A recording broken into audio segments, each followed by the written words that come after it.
যে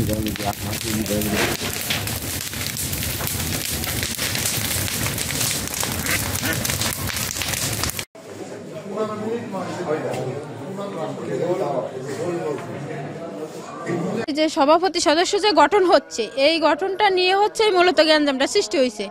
এই সভাপতি আমাদের হতে দেবে না। সদস্য তালিকা মানে আমরা ছোটবেলা থেকে বিএনপি করি, এদের পরিবার আমার শ্বশুরের পরিবার, কিন্তু এরা চায় না যে আমাদের বিএনপি নামে থাকুক। এমনভাবে আমাদের উপরে অত্যাচার করার জন্য দীর্ঘদিন ধরে একেবারে আপনার মনে হয় আরও 10-12 দিন ধরে আমাদের উপরে হামলা করেছে, কিন্তু আমরা ঘর থেকে বেরোইনি, রাস্তায় তেমন যাইনি, তাই আমাদের মারতে পারিনি। কিন্তু অবশেষে যখন আমরা রাস্তা থেকে বেরোচ্ছি না, তাই আমাদের ঘরে এসে আক্রমণ করেছে। আমরা নিজেদের সেফ দেওয়ার জন্য না পেরে কিছু সময় যতটুকু পারিছি আমরা যান বাঁচানোর জন্য লড়িছি। তারপরে যখন না পারিছি বাচ্চা কাচ্চা নিয়ে ঘরে ঢুকেছি। যখনই বাচ্চা কাচ্চা স্বামী সন্তান নিয়ে ঘরে ঢুকেছি, ঘরে আগুন ধরাই দিছে আমাদের সহ।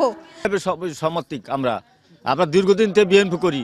আমরা তার ইসে থেকে বিএনপি করা থেকে তার দলের যার কারণে এই জের নিয়ে আমাদেরকে এই 500-700 লোক আমাদেরকে আহত করার জন্য, মারধর করার জন্য, ইট পাইকে আগুন দিয়ে আমাদের খুব অত্যাচার করে। আমাদের আপনার দেশের জনগণ আমাদের বাঁচা দেওয়া উচিত, বাঁচতে দেওয়া উচিত, আমাদের নিজেদের অধিকার পালন করা উচিত। আমরা নিজের বিচার চাই, সুষ্ঠু বিচার চাই।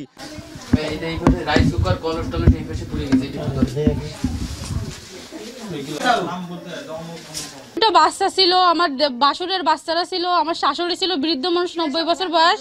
সেই অবস্থায় এরা আগুন লাগাই দিয়ে চলে গেছে। তারা ভিতরে রয়েছে, বেরোতে পারিনি। আমার শাশুড়ির পুড়ে গেছে, আমার বাচ্চাকে গায়ে আগুন লাগিয়েছে, জ্বলছে গেছে। এটা কি কোনো মানুষ করে বলেন? বাচ্চারা ভিতরে রয়েছে, অন্তত বাচ্চাদের তো ছাড় দেওয়া উচিত। এই ঘরে আগুন দিছে কেন? ওই যে আমার ভাই ওই যে প্রভাব দিচ্ছে, তারে দলের থেকে ক্ষমতা দিচ্ছে। এই যে ইসের ইউনিয়ন পর্যায়ে সে সভাপতি হবে, তো ওরা সে সভাপতি ওরা মাইনে নিচ্ছে না। ওরা কইছে ওর হুল মেম্বারের সব বাইরে ধরে উঠায় দিয়ে ওর ঘর বাড়ি জ্বালায় ওদের ধ্বংস করে দেব। কি করি এগুলো? ডিসকভার, এটা ডিসকভার, ওটা এফজেক্ট।